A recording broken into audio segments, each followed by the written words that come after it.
이제부터는 이제 치료에 대해서 더 자세하게 좀 들어가 보도록 하겠습니다. 아까 보셨던 것처럼 처음에 경과관찰을 하고 그 다음에 단계적으로 합니다. 경과관찰하고 보존적 치료하고 그 다음에 수술적 치료 이렇게 넘어가는데, 자, 비수술적 치료에 대해서 이제 자세하게 좀 들어가 보도록 하겠습니다. 뭐가 있을까요? 우리가 일반적으로 요통이 있으면 처음에 생각하는 거, 이렇게 한번 스트레칭 해볼까? 이런 생각 많이들 하시죠. 마찬가지입니다. 치료가 이렇게 스트레칭을 많이 하고, 요즘에는 뭐 요가도 있고 필라테스도 있고 많이 있지 않습니까?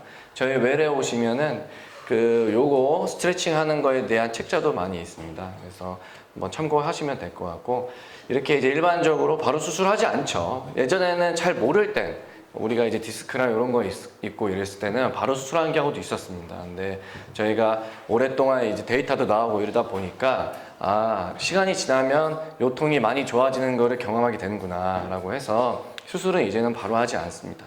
이렇게 저희 나라에서는 특이하게 이렇게 침도 하고 있고요.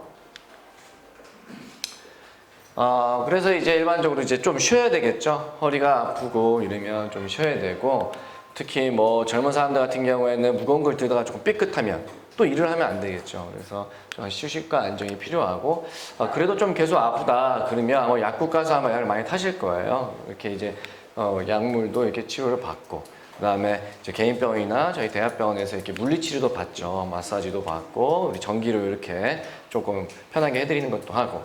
그래도 안 된다. 그러면 이제 주로 이제 그 다음부터는 이제 저희 대학병원급으로 많이 오십니다. 그래서 이렇게 이제 주사 치료, 엉덩이의 주사 치료가 아니고 허리 그 담당하는 신경 부위에다가 저희가 이제 주사 치료를 하는 겁니다. 그래서 이런 주사 치료가 있고, 이 주사 치료보다도 조금 더 신경과 디스크를 조금 더 모듈레이션 할 수 있는 방법이 이제 시술적 치료가 있습니다. 이렇게 들어갈 수가 있고요. 이렇게 이제 휴식과 안정은 어떻게 하냐. 서 있을 때, 그 다음에 누워 있을 때, 앉아 있을 때. 제가 이제 웰에서나 이제 병실에서 환자분들이 가장 질문을 많이 하시는 것들이 어떤 자세를 하는 게 더 허리에 좋아요? 이렇게 물어보세요. 네. 여기 앉아 있을 때가 더 허리에 좋을까요? 서 있을 때가 더 허리에 좋을까요? 여기 저희 고양시 우리 이제 어르신분들은 잘 알고 계시는 것 같아요. 여기 보면 서 있을 때가 훨씬 허리에 좋습니다. 저희가 이게 이제 데이터가 나오고 이제 통계도 돌려보고 있을 때 논문이 많이 나왔는데, 앉아 있을 때 디스크와 허리에 압력이 더 많이 들어갑니다. 특히 30분 이상이 지나기 시작하면 그 다음부터는 디스크 압력과 허리의 중력에 대한 압력이 올라가기 시작해요. 그래서 저희 선생님들이 30분 정도는 앉아 있어도 좋지만 그 이후에는 웬만하면 끊어서 좀 서 있고 스트레칭을 하세요, 이렇게 말씀을 드려요. 그래서 그런 데이터가 있기 때문에 저희가 이렇게 이런 공식적에서 말씀을 드릴 수가 있는 거예요. 그래서 서 있을 때가 훨씬 허리에 좋아요. 다행히 서 있을 때보다 누워 있을 때가 중력에 눌리는 게 더 적기 때문에 더 좋겠죠. 그래서 저희가 쉴 때는 누워 있거나 서 있는 게 좋다. 앉아 있는 거는 허리에 별로 좋지가 않다라는 겁니다.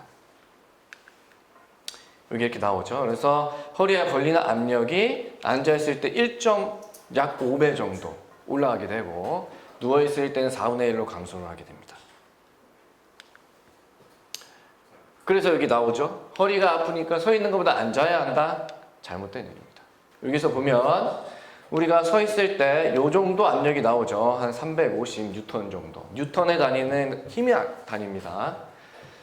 이렇게 앉아있을 때 훨씬 높죠? 근데 앉아있는 자세도 굉장히 중요합니다. 그래서 앉아있으면서 앞으로 허리를 굽힌다. 이거는 허리에는 굉장히 안 좋은 거예요. 그래서 보면은 우리가 제대로 앉아있는 것보다 거의 2~3배 정도가 압력이 올라가죠. 그래서 이렇게 앉아있는 자세, 부득이하게 우리가 안 앉아있을 수는 없잖아요. 그러니까 앉아있을 때도 우리가 허리를 뒤로 이렇게 하는 게 좋고, 앞으로 굽히면 더 좋지 않다라는 것을 보여주는 표입니다.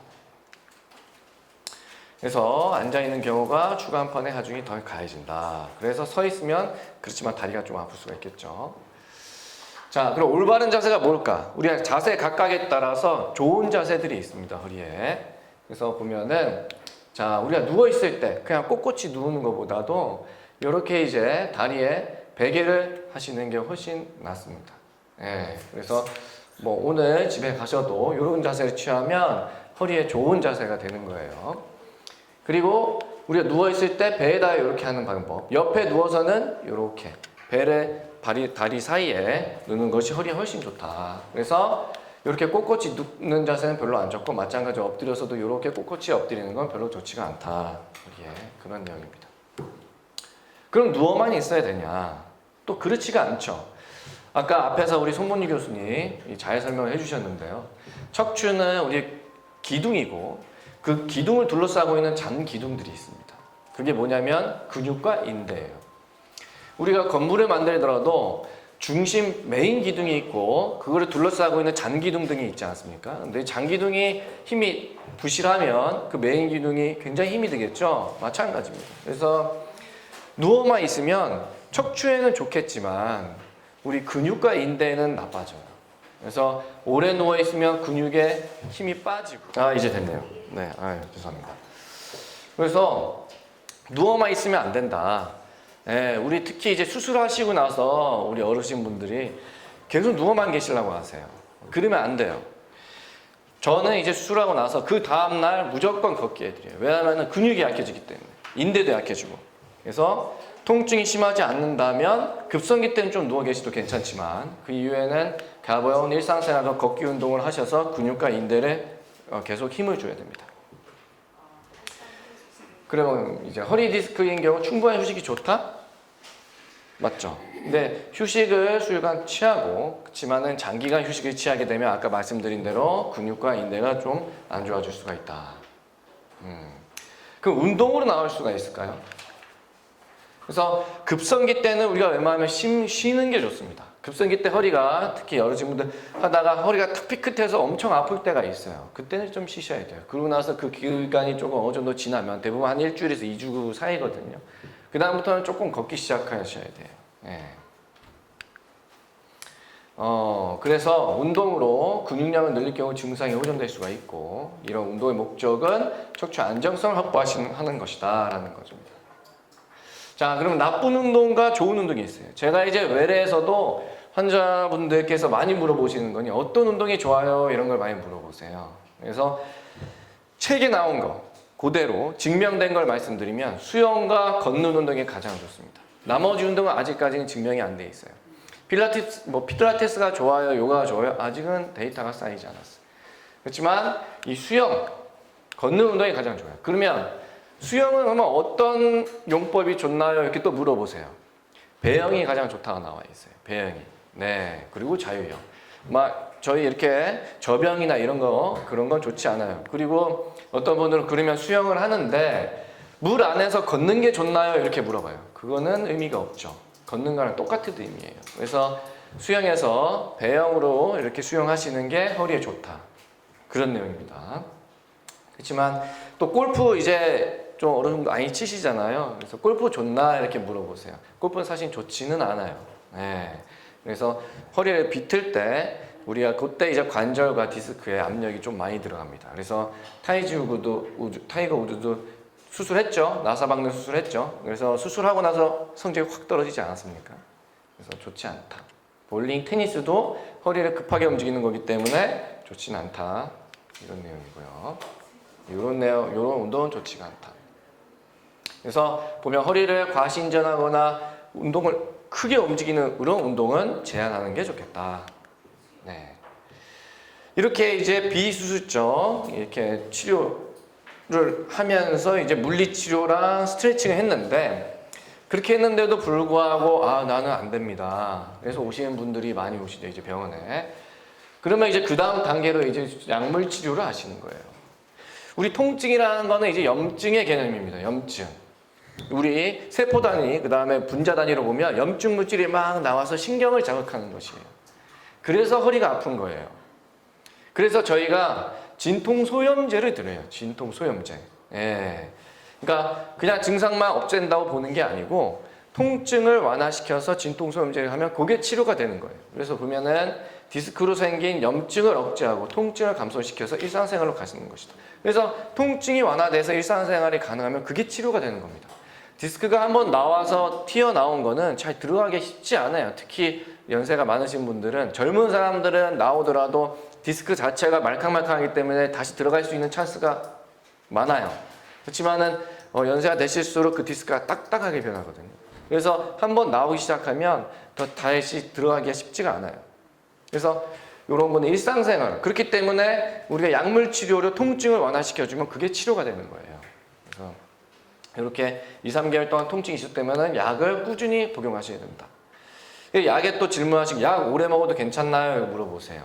물론 오래 먹으면 좋은 약은 없겠죠. 그래서 어디에 가장 좋지가 않냐? 간이에요.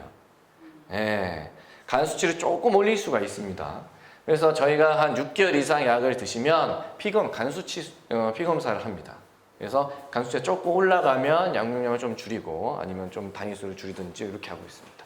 그래서 이렇게 보시면 통증이 없으시면 복용을 중단한다. 이제 부작용, 모든 약에는 부작용이 조금씩 있습니다. 그거는 굉장히 부작용이 많은데 우리가 약 보면은 굉장히 많죠. 세밀하게 조그만 글씨로. 의사들도 다 몰라요. 그렇지만은 이 약에 대해서 굉장히 큰 부작용, 그다음에 흔한 부작용들을 의사들도 다 알고 있어요. 그래서 약물 복용하실 때는 반드시 병원에서 상의를 좀 하셔야 되고 이런 문구들이 이제 많이 다 있을 거예요. 그래서 이제 위장관 장애가 나타날 수가 있고 좀 어지러울 수가 있고 입마름이 있을 수 있다. 특히 위장관 장애 아까 말씀드린 그 진통소염제 계열은 위장관 장애가 생겨서 속이 조금 쓰릴 수가 있어요. 예. 어지러울 수 있어요. 이건 뭐냐면 진통소염제가 아니고 신경에 우리가 다리가 저릴 때 쓰는 약이 또 있습니다. 신경에 쓰는 약. 그거는 조금 어지러울 수 있고 다 생기는 건 아니에요. 예. 근데 어지러울 수 있는 부작용이 생길 수가 있어요. 흔하게. 입이 마를 수가 있다. 물을 많이 드세요.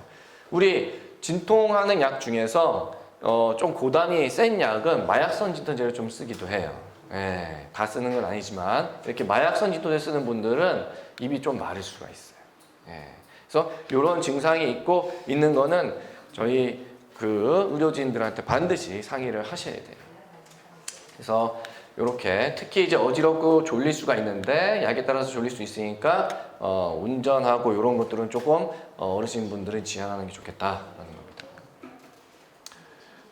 효과 기간에 대해서는 이제 요통에 대해서는 효과적이지만 다리 통증에 대해서는 제한적이고 통증이 심할 때는 매일 받는 것이 효과적인 것이죠.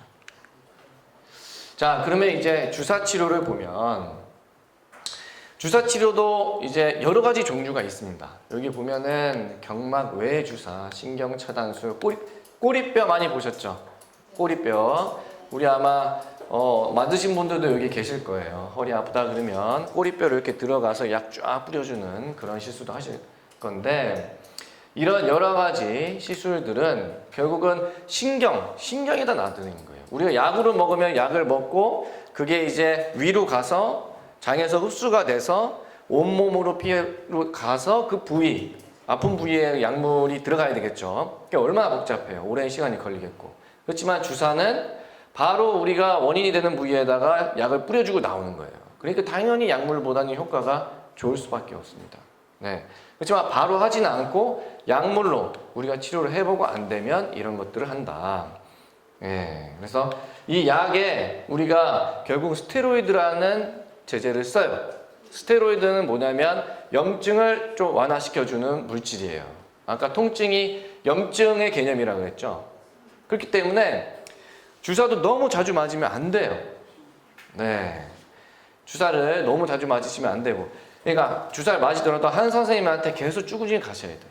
저기 A병원에 가서 맞고 또 B병원 가서 A병원에서 맞은 건 얘기 안 하시고 또 맞고 또 C병원 가서 또 맞고 이러시면 절대 안 돼요. 왜냐하면 스테로이드 자주 맞으면 호르몬제이기 때문에 몸에 좋지가 않습니다. 그러니까 반드시 상의를 잘 하시고 전에 어디서 맞았는지도 몇 번 맞았는지도 확실히 얘기해 주시고 주사를 맞으셔야 돼요. 자, 그래서 어떻게 맞아야 되냐? 일주일에 한 1회씩 총 3회 정도를 맞아요. 이 횟수에 대해서는 다 데이터가 나온 거예요. 그래서 일반적으로는 효과가 3개월 정도 이상 효과가 있다고 봐요. 효과 있는 분들한테. 그렇기 때문에 1년에 3회 정도 맞는 거예요. 3개월에서 4개월 정도 간다고 보기 때문에. 더 많이 맞으면 몸에 안 좋을 수도 있어요. 네, 그래서 이 정도로 생각하시는 거예요. 그래서 호전되지 않으면 이렇게 맞았는데도 호전이 안 된다. 나는 오늘 맞았는데 이틀 정도 효과 있고 그 다음에 효과가 없습니다. 하면 효과 없는 겁니다. 일반적으로 한 3개월 정도 효과가 있어야 돼요. 네. 그럴 때는 결국은 감압술이 필요하다. 네. 자, 주사치료랑 시술의 차이점은 뭐냐? 여기 보시면 요게 꼬리뼈로 가는 겁니다. 꼬리뼈. 요즘에 이제 많이 하고 있죠. 뭐 라츠 카테타 뭐 여러 가지 용어로 많이 있는데 여기로 들어가서 꼬리뼈는 이 척추랑 또 다 연결되어 있습니다. 그래서 조그만 미세관을 쭉 올려갖고 그 협착이 있는 부분에다 약을 뿌려주든지 협착이 있으면은 이게 많이 붙어 있을 거지 않습니까? 그거를 관으로 조금 풀어주는 거예요. 그런 방법을 좀 쓰고 있는 거죠. 그래서 나이 드시고 수술하기도 좋고 힘드시고 이런 분들한테 이제 저희가 이제 많이 합니다. 그래서 이렇게 엑스레이를 찍으면서 관에 넣어서 약을 뿌려주는 시술이에요. 그래서 여기 보면 원리는 신경막 유착 박리, 그 다음에 뭐 수액 응축, 감압 이런 방법을 하고 여기도 마찬가지 염증 완화로 해서 물리적인 변화를 주는 것이다 라는 거죠. 그러면 시술의 한계는 어떻게 될까? 자, 이 보세요, 이 그림. 불이 이렇게 활활활 타오르는데 이 물로 이게 안 된다 이 얘기죠. 그래서 큰 불이 나면은 불이 지나기 이런 거로 불이 지나기 어려운 것처럼 어느 정도 선을 넘어버린 많이 진행된 척추 질환에서는 이 시술로는 한계가 있는 겁니다. 그래서 결국은 수술을 그 다음 단계로 하게 되는데 어떤 경우가 증상이 있을 때 그러면 수술을 해야 되는가? 여기 보시면 마비가 있는 경우, 대소변 장애가 있는 경우, 갑자기 소변이 잘 안 나온다든지 대변도 잘 안 나온다든지 극심한 통증, 너무 통증이 심해서 걸을 수 없을 정도 이런 경우에는 수술적 치료를 받는 것이 나아요. 이런 경우 특히 마비나 대소변 장애는 응급실로 많이 오죠. 그래서 디스크가 갑자기 터지게 되면 그 터진 디스크에 의해서 신경이 확 한번 눌리게 되거든요. 그러면 신경이 한번 쇼크를 받아요. 그래서 이런 마비가 오는 경우가 있어요. 대소변 장애. 이런 경우에는 빨리 감압을 해줘야 돼요. 그래야지 이게 회복이 돼요. 운동신경은 회복이 잘 안 됩니다. 그래서 이런 경우가 이렇게 마비가 있는 경우는 빨리 감압을 해줘야 우리가 그 다음에 돌아올 수 있는 찬스도 빠르다라는 거죠. 그래서 앞에 아까 우리 송림 교수님 말씀드렸던 것처럼 그럼 무조건 수술하지 말아야 되냐? 잘못된 얘기라는 거예요. 해야 될 분들은 하셔야 돼요. 자, 그래서 이 전체적으로다가 이제 정리를 하면 초기 치료는 이렇게 휴식과 약물 치료, 물리 치료, 주사 치료, 시술까지 하는 거고, 그래서 이 통증의 감압이 도움이 될 수가 있고 증상 호전이 없거나 반복되는 경우는 수술로 가는 것이다라는 거죠. 그래서 이제 수술적 치료에 대해서 제가 좀 자세하게 또 설명을 드리도록 하겠습니다. 네. 그래서 자 보시면 아마 요거 많이 궁금해 하실 거예요. 치료는 단계적으로 한다는 거예요. 바로 수술하지 않습니다. 아까 말씀드린 대로 마비가 있거나 대소변 장애가 있거나 그런 경우에 바로 우리가 수술을 하지만 여기 보시면 여기서부터 여기까지가 단계적으로 하는 거예요. 어느 정도 견딜만한 증상이다 그러면 우리가 물리치료나 약물치료를 하는 거예요. 근데 견디기 힘든 증상으로 넘어가기 시작하면 그 다음부터 우리가 주사치료를 하기 시작해요. 그래서 저도 외래에서 환자분들한테 일상생활하기에 너무 힘드나요? 이렇게 물어봐요. 본인이 가장 잘 알아요. 본인이. 나 너무 힘듭니다. 이런 얘기하면 그 다음부터 주사치료하기 시작해요. 예. 근데 여기에서 신경학적 증상이 악화 소견이 있다. 그러면은 수술을 하는 거예요. 아까 말씀드린 대로 힘이 빠진다든지, 걷는 게 너무 안 된다든지, 밸런스가 깨진다든지, 대소변 잘 안 나온다든지 이러면 우리가 수술을 결정을 하기 시작하죠. 그래서 환자 개개인의 증상 정도에 따라서 적절하게 여기에서 선택을 하고 있습니다.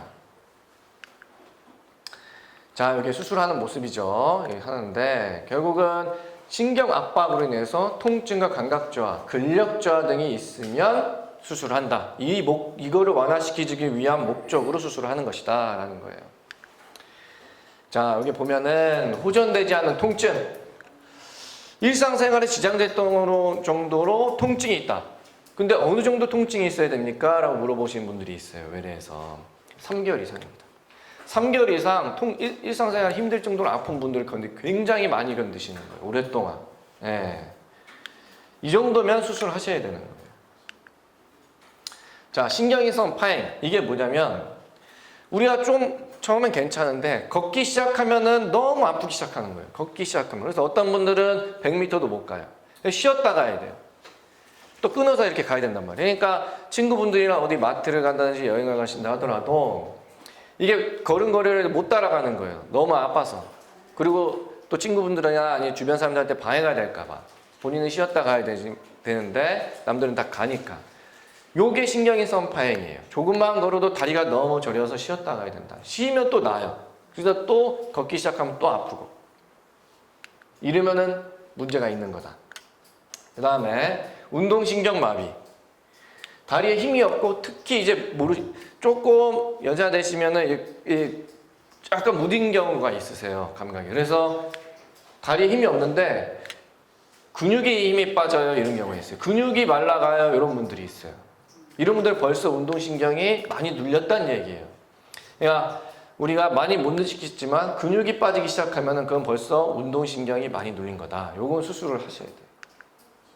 그리고 마미총증후군이라고 뒤에 또 제가 자세히 설명을 드릴 텐데 여기 보면 대소변, 성기능 장애 이런 것이 있을 때는 응급수술을 해야 되는 거다. 요거는 응급수술이다.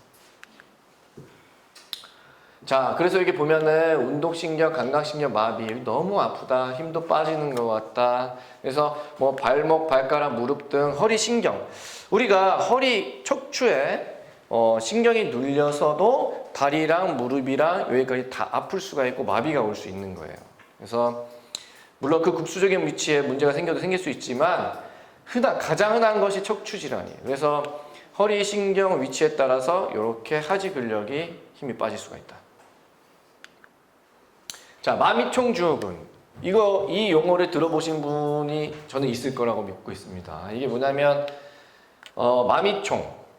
그러니까 이 말, 꼬리, 털 그거랑 비슷하게 생겼다는 거예요. 우리 신경이 척수는 그 뇌에서 나오는 중추신경이랑 똑같아요. 이게 요추 1번까지 있는데 그 아랫부분은 다 말초신경이에요. 근데 그 말초신경이 나오는 그 모습이 말, 꼬리, 털 그 모양이랑 비슷하다고 그래서 용어를 마미총증후군이라고 이렇게 했어요.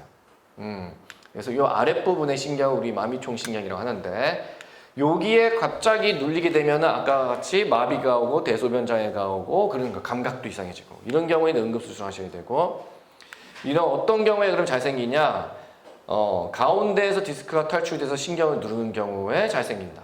그럼 언제 수술을 해주는 게 가장 그럼 효과가 좋냐? 24시간 이내에 해주는 게 가장 좋아요. 그냥 응급실에 와서 오면 24시간 안에 하는 게 가장 좋아요. 그래야지 마비도 빨리 회복될 가능성이 높아요. 네. 자, 그래서 여기 보면 말씀드린 대로 이제 뭐 극심 하사통, 뭐 감각 저하, 대소변 장애, 성기능 장애 있으면 응급수술 해야 된다. 그래서 결국 응급수술은 어떻게 하냐. 요즘은 이제 기술이 저희 나라가 척추수술은 엄청난 기술을 갖고 있습니다. 예, 전 세계 거의 뭐 리딩하고 있다고 보셔도 되는데 특히 내시경 감압수. 저희 병원도 내시경을 해요. 예, 내시경으로. 물론 내시경을 해야 될 환자들이 있고 또 크게 열어서 해야 될 환자들이 있어요. 근데 이제 내시경은 또 장점이 있죠. 조금 열어서 하고 또 감염의 위험성이 적다는 그런 장점이 있어요. 이 내시경으로 감압술을 하는 방법도 있고 조금 더 열어서 현미경으로 들어가서 하는 방법도 있고 그 다음에 아시다시피 조금 크게 열어서 감압술을 확실하게 해주고 나사 박는 거예요. 네, 그래서 기구 고정술, 유압술 이런 방법이 있어요. 이렇게 단계적으로 할 수가 있다. 수술도 하는 겁니다. 그래서 현미경을 이용해서 이렇게 현미경을 직접 보면서 저희가 이제 이거를 사진에 찍은 건데 이렇게 현미경 보면서 딱 제거하는 거예요. 디스크를. 그리고 내시경 마찬가지로 이렇게 내시경 보면서 디스크 딱 제거하는 겁니다. 그럼 감압술이란 뭐냐? 앞에 그 우리가 해부학을 조금 보셨죠? 여기 보면은 척추의 뭉퉁뼈고 이 뒤에 우리 여기 뾰족하게 나와 있죠? 허리 뒤에 만져보면은 만져지는 게 있을 거예요. 이게 요거예요. 여기 이거. 자, 그러면 신경은 어디 있냐? 여기에 있습니다. 여기 이렇게. 요게 이제 신경이에요. 그래서 신경. 그래서 여기에 지금 인대위에서 많이 눌려 있는 거를 수술로 이렇게 해서 확 풀어준 거예요. 보이시죠? 그래서 실제로 수술하고 나면 이렇게 변해요.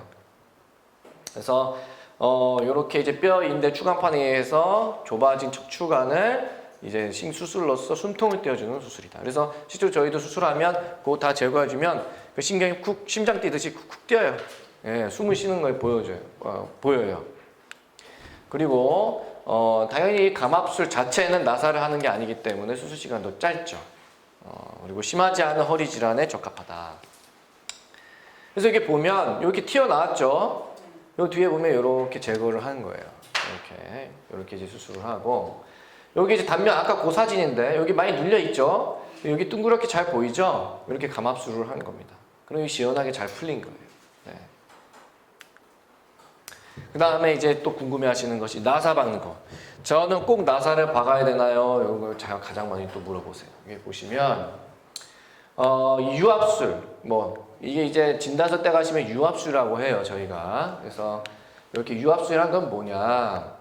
여기 보시면은 뼈 사이 여기 디스크인데 디스크를 다 제거하고 여기에 뭘 하나 넣어놨어요. 케이지. 우리 애기들 레고 블럭 같은 거 그런 모양을 여기다 뼈를 같이 넣어서 이렇게 넣어놓은 거예요. 왜냐하면 이 유압술이라는 거는 유합 붙인다는 얘기죠. 이 뼈랑 이 뼈를 하나의 뼈로 만들기 위해서 이렇게 붙여준 거예요. 그러면 시간이 지나면 이게 하나의 뼈가 돼요. 이렇게. 근데 그 뼈가 붙는 과정에서도 좀 문제가 생길 수가 있죠. 그래서 여기 나사를 고정술을 해서 확실하게 뼈가 붙을 수 있도록 해주는 거예요. 요게 우리가 얘기하는 나사 고정술 유압술이에요. 네. 언제 하냐? 척추가 불안정할 때. 그럴 때 하는 거예요. 그러면은 이게 다 붓기까지는 언제 걸리냐? 3개월부터 붓기 시작해요. 수술을 하고 나서 3개월부터 붓기 시작해요. 그래서 우리가 일반적으로 보조기를 3개월 정도를 착용을 해요. 그리고 다 붙는 데까지 2년이 걸려요. 1년 정도 뒤는 80%, 2년이 되면 한 100% 붙어요. 이렇게 붙는다.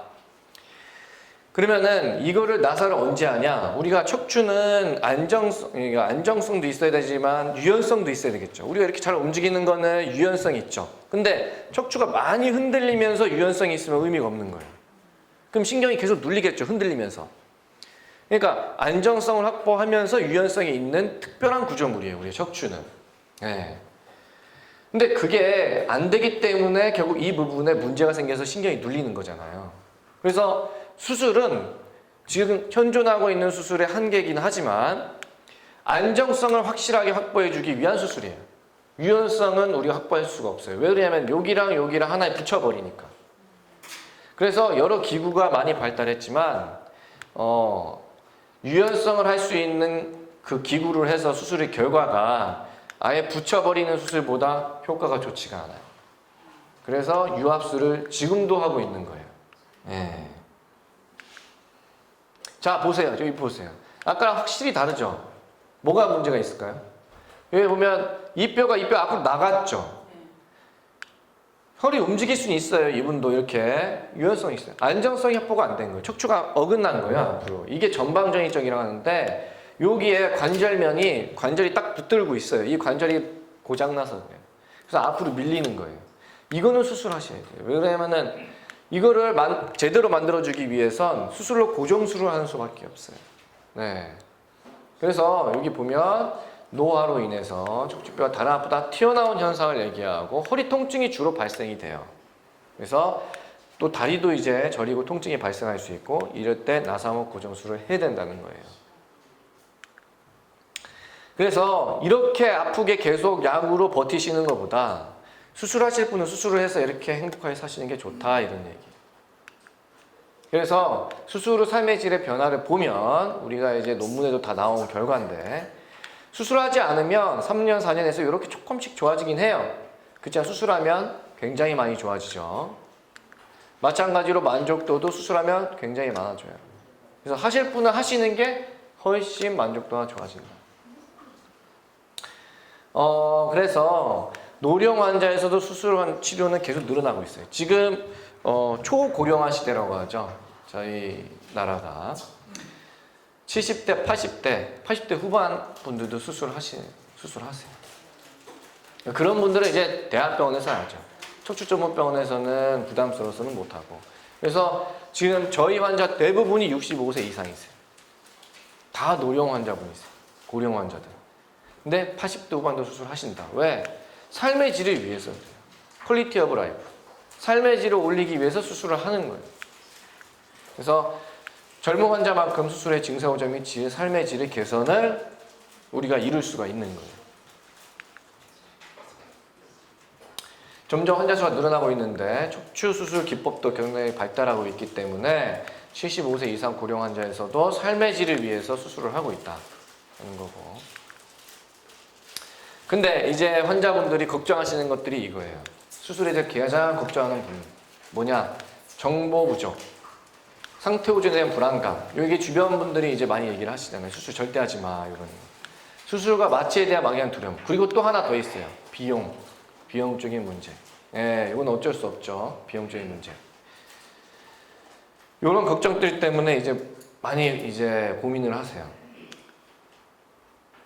합병증은 이제 보면은 저희가 수술 동의서 받을 때도 이제 설명을 드리는데 이런 합병증이 있어요. 신경 손상이 올 수도 있고 뇌척수액. 이게 뭐냐면 신경은 물로 둘러싸여 있어요. 막으로 둘러싸여 있으면서 그 안에 물이 있고 신경 물 안에 둥둥 떠 있다고 보면 되는데 그 막이 찢어지면 이 뇌척수액 물이 셀 수가 있어요.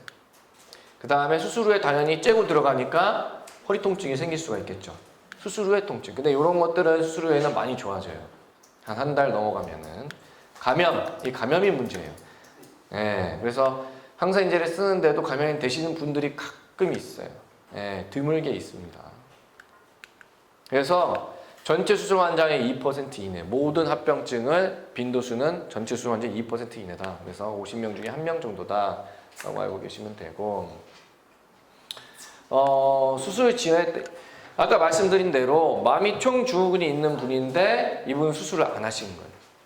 안 하면 이 마비가 계속 지속이 되는 거예요. 그래서 결국 수술을 안 했고 24시간 이내 하는 게 좋은데 그 이후에 수술을 하고 계속 미루고 일주일 넘어서 하면 마비가 결국 후유증으로 나왔어요. 근력 악화에 의한 장애 상태로 해서 이분도 협착증 디스크 튀어나온 거를 했는데 이분도 이제 뭐 보존조치료 한의원에서 물리치료 한 10년만 한 거예요. 그래서 왔어요. 근데 근력 악화 아까 있으면 뭐 어떻게 해야 된다 했죠? 수술해야 된다 했죠. 그러니까 결국 회복이 안 됐어요. 이분도.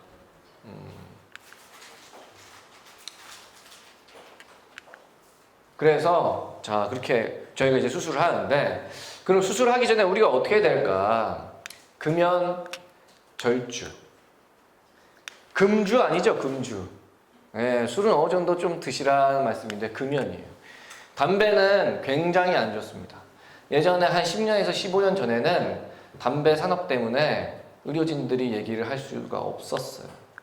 근데 그 전부터 논문에는 담배는 모든 병의 리스크 팩터예요. 예, 위험성 인자예요. 근데 지금은 거의 전 세계적으로 통용이 됐고 금연이에요. 담배를 오랫동안 피기 시작하면 말초혈관이 죽기 시작합니다. 근데 신경을 공급하고 있는 혈관은 말초혈관이에요. 굉장히 작은 혈관이에요. 그게 결국 죽기 시작하니까 신경에도 영양 공급이 적게 되고 회복도 느리게 되는 거예요.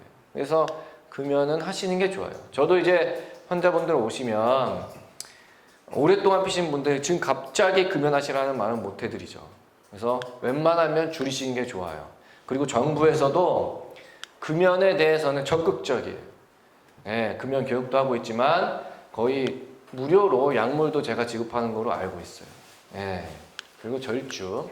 혈당 조절 잘 하셔야 되고 칼로리 잘 하셔야 되고 약물 복용 잘 금식하는데 피를 묽게 하는 약이 있다면 그거는 끊고 오셔야 돼요. 네, 아스피린이라든지 심장이 쓰는 약들이 대부분 그런 약들이에요. 뭐 플라빅스, 아스피린 뭐 이런 약들. 수술 후에는 어떻게 하냐? 수술 후에 실밥을 뽑고 나서부터는 샤워할 수 있어요. 근데 요즘은 그 다 붙이는 것들이 좋아서 수술하고 나서 방수 테이프 붙이고 그 다음날 샤워하셔도 돼요. 방수 테이프가 다 있어요. 예, 그러니까 하셔도 된다. 그리고 실밥 제거하고 나서는 그런 거 안 붙이고 샤워하셔도 된다. 그리고 걷기 운동. 저는 수술하고 나서 그 다음날부터 무조건 걷게 해드려요. 아까 말씀드린 대로 근육, 인대, 관절이 굉장히 중요하기 때문에 그거의 운동을 위해서 걷는 운동을 시켜드리고 올바른 척추 자세를 유지할 수 있도록 해야 되고 술, 담배는 안 하는 게 좋다. 그 다음에 이제 제가 이제 척추도 보지만 척추가 안 좋은 환자들이 또 많은 골다공증이 굉장히 많아요. 골다공증이 있어서 응급실에 오시는 7, 80대 어르신분들이 대부분 뭐냐면 압박골절로 와요. 이게 뭐냐면 앞에도 사진에 잠깐 우리 손문희 교수님이 보여드렸는데 척추 뭉뚱표가 우리 깡통 재활용할 때 이렇게 하면 짜그라들죠. 그것처럼 척추 뭉뚱표가 주저앉은 거예요. 그래서 허리가 아파서 오시는 게 압박골절이라는 거예요. 왜 생기냐? 골다공증 때문에 와요. 그래서 저는 저 부모님도 계시는데 골다공증 검사 반드시 해보라고. 있으면 약 드세요, 이거. 뼈가 굉장히 중요해요. 그래서 뼈가 약하면 아까 삶의 질 제가 말씀드렸는데 삶의 질이 확 떨어집니다. 네, 그래서 뼈를 튼튼하게 하는 약들과 주사들이 많이 있으니까 이거는 하시는 게 좋아요. 그리고 마찬가지 약으로 바이타민 D 같은 거, 칼슘제는 복용해 주시는 게 좋아요. 우리 종합 비타민제 드시는 것처럼. 네. 그 다음에 무거운 물건은 6개월 정도 뒤에 하고 뭐 잔존 약으로 이제 좀 치료를 한다. 조금 남아있는 신경통은. 그러나 우리가 이제 고혈압 치료 어떻게 하죠? 고혈압 치료? 약 드시죠? 약 안 먹으면 또 어떻게 돼요? 또 혈압 올라가죠. 마찬가지입니다. 척추도 수술했다고 해서 완치가 되는 게 아니에요. 척추는 외상 이외에는 나머지는 다 퇴행성 질환이에요. 그러니까 나이가 들수록 마모가 되고 점점점 문제가 생기는 거예요. 우리가 타이어를 오랫동안 쓰면은 타이어가 마모가 되는 것처럼 그래서 수술을 했다고 우리가 무조건 다 없어지는 거 아니에요. 척추 문제가. 그래서 고혈압 우리가 계속 관리하 식이 조절하고 우리가 뭐 운동 조절, 운동 치료도 하고 하는 것처럼 척추도 마찬가지로 관리를 하셔야 돼요. 아까 앞에서 보여드렸던 비수술적 치료, 그런 것들을 하셔야 되는 거예요. 그리고 무거운 것도 마찬가지로 들면 안 되고. 그래서 이렇게 노화를 막을 수 있는 게 아니기 때문에 우리가 계속 척추가 안 좋으신 분들은 관리를 하셔야 된다. 그래서 보면 이런 보조기 착용합니다. 우리가 수술하고 나면 플라스틱 보조기. 수술하면 플라스틱 보조기를 저희가 차요. 보조기도 여러 가지 종류가 있는데 왜냐하면 확 잡아주기 위해서. 그래서 아까 말씀드린 대로 3개월 정도 착용한다. 3개월 정도. 자, 그래서 제가 이제 몇 가지 질문 제가 여기 해드리고 마지막에는 제가 질문을 받는 시간을 갖도록 하겠습니다. 자, 나사막 고정술은 꼭 해야 됩니까? 해야 되나요? 꼭 해야 되는 거예요? 그건 아니죠. 네. 해야 될 환자도 있고 안 해야 될 환자도 있고 그래서 세모예요. 네. 자, 여기 보시면 이 피사의 사타 이게 뭐죠? 그렇죠. 우리 유럽 여행 가면 이거 보잖아요. 이게 왜냐면 여기 옆에 있는데 옆에 이렇게 기울어져 있는데 무너지지가 않아요. 예. 이렇게 뭔가 불안정성이 있는 것 같이 하지만 안정성을 확보하고 있는 탑이에요. 척추도 마찬가지예요. 노화가 되면 조금씩 흔들릴 수 있어요. 그렇지만 안정성이 확실히 있으면 수술 안 해도 된다 이런 얘기예요. 자, 근데 이거 보세요. 여기 지금 건물이 막 무너지려고 하죠. 예, 이게 지금 주 기둥인데 무너질 것 같아요. 어떻게 해야 돼요? 여기다가 보조적인 기둥을 하나 해주면 좋겠죠. 그게 나사못이에요. 이게. 그러니까 연세가 되시면 이렇게 된단 말이에요. 그러니까 우리가 요거를 해드려서 보정을 해드리는 거예요. 예. 그러면 허리는 한 번 수술하면 계속 수술해야 될까요? 그건 아니죠. 네, 아닙니다. 그래서 허리 수술하면 또 다른 데 수술했어요. 요거는 그 부분이 퇴행성 결과가 빨라져서 그래요. 그러니까 노화의 과정인 거예요. 척추가 벌써 요추만 5개가 되고 흉추 12개, 경추는 7개인데 그 중에 한 레벨만 수술을 한 거예요.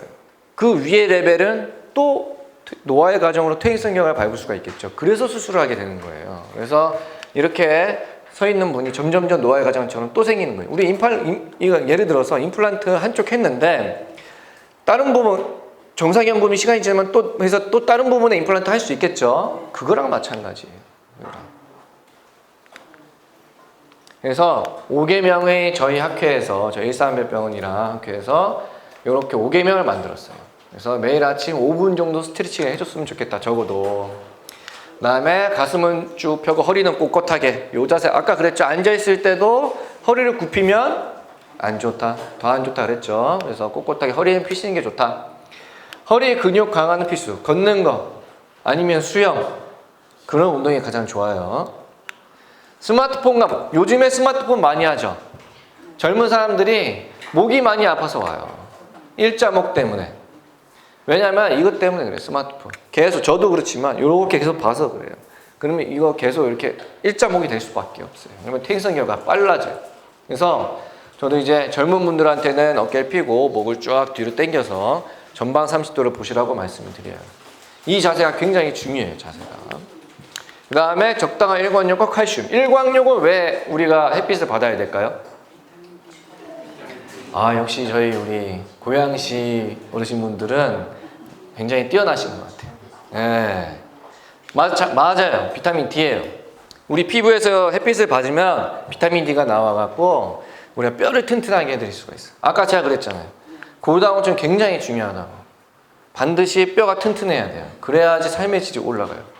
수술을 했지만 뼈가 약해서 수술 결과 안 좋은 경우도 있어요. 그래서 뼈는 평상시에 튼튼하게 해드립니다. 이거는 여성뿐만 아니라 남성분도 마찬가지예요. 제 입원 환자 중에 남성분이 압박골절, 골다공증 입원 환자가 반이에요. 꽤 많아요. 네. 남성분들도 60대 넘어서 70대 되면 여성분의 50대 후반, 60대 초반이랑 똑같아요. 그러니까 이거는 관리를 꼭 하셔야 돼요. 네. 그래서 여기 보면 남녀노소 가병력 없이 허리 통증이 느껴진다면 우선 전문이랑 요즘 워낙에 척추에 대해서는 전문의가 아니고 전문가들이 많아요. 그래서 이런 얘기 저런 얘기 너무 많아요. 저는 말씀드리고 싶은 건 주치의가 있는 것처럼 한 선생님한테 꾸준히 계속 상의를 받으시는 게 가장 중요하다. 요 병원하고 저 병원 가면 굉장히 좋지 않아요. 그래서 전문의와 상의를 하셔서 치료받는 게 굉장히 좋겠다 라고 말씀을 드립니다. 네, 감사합니다. 네.